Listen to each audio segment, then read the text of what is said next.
السلام عليكم الاخوان، ان شاء الله في الفيديو نشوفوا الطريقه ديال تغيير الزيت في آلة الخياطه. تبعوا من الفيديو. بسم الله. اول حاجه نقلبوا الماكينه ديالنا كنشوفوا مثلا الزيت واش بقى صح ولا لا. كما كتشوف معنا الزيت هذه هي زراقت، يعني مبقاتش صالحه في الماكينه. كما كتشوف هي توسخت وكحالت. غادي نقوموا بالتغيير ديالها. اول حاجه كنقوموا بالنيطوياج ديال الماكينه هو الاول بالجهه ديال الكروشي والماكينه.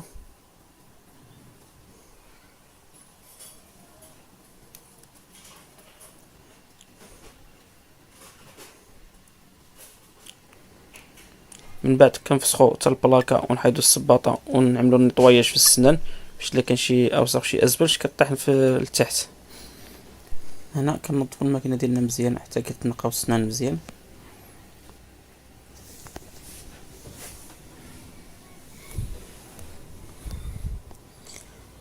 كما كتشوفوا معنا غادي نقوموا غنزولوا الماكينه ديالنا من الكارتير ديالها. كنرفعوا الماكينه كنزولوها.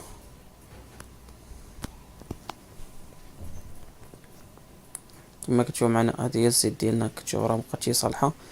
اول حاجه كنفسخوا واحد الفيس كيكون عندنا او اللي كنفسخوا باش كيهود لنا الزيت لتحت. من بعد كنعرضوا واحد الاناء من تحت باش كنهبطوا فيه الزيت. هنا كنعرضوه. من بعد كنفسخوا الفيس ديالنا بيدينا.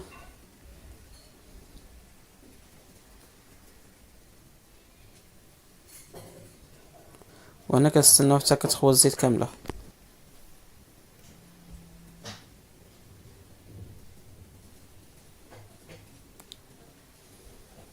القطر ديالنا كما كتشوفوا الاوساخ اللي بقات فيه من تحت.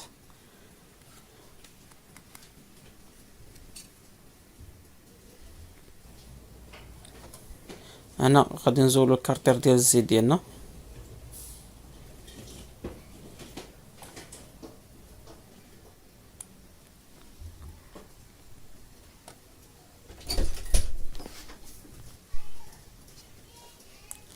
كما كتشوف معنا كنزول الاكسسوارات ديال الكارتير كامله.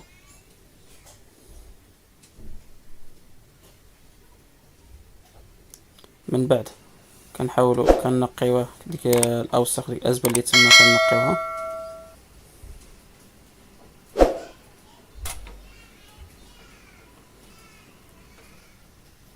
من بعد كنجيبوا البرودوي ديال ماكينه الخياطه كنرشوا عليها وكنخلي واحد 10 دقائق.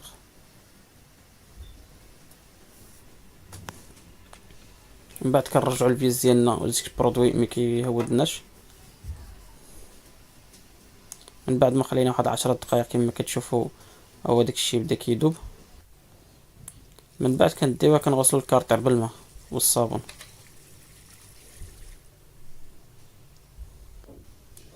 كما كتشوفوا معنا بعد ما غسلناه كنقوموا بالتشليل ديالو.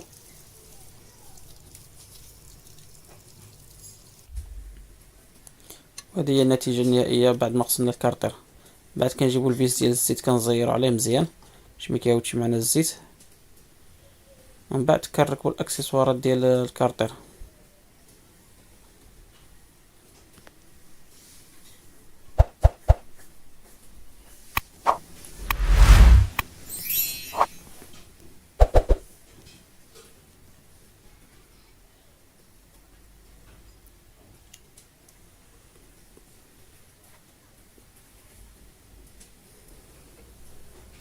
وهنا كنرجعوا الكارتير ديال الزيت المكان ديالو. كما كتشوف معنا كنثبتوه في المكان ديالو.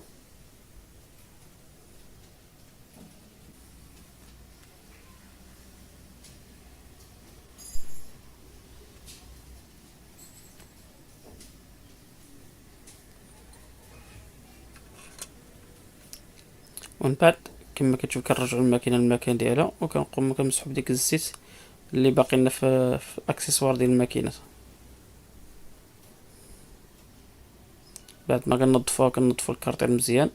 كنعمروا الزيت ديالنا كما كتشوف معنا هذا هو النيفو ديال الزيت. كنخوي حتى المستوى ديال الفوق.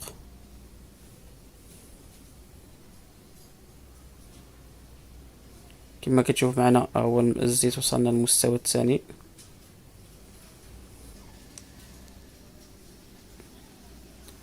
هنا هنا كنكونوا سالينا التبديل ديال الزيت ديالنا. ولو كنتي اول مره كتشوف الفيديو ما تنساش تتابعنا على القناه ديالنا ديال يوتيوب رشيد الشاهدي، وخلينا واحد المتابعه.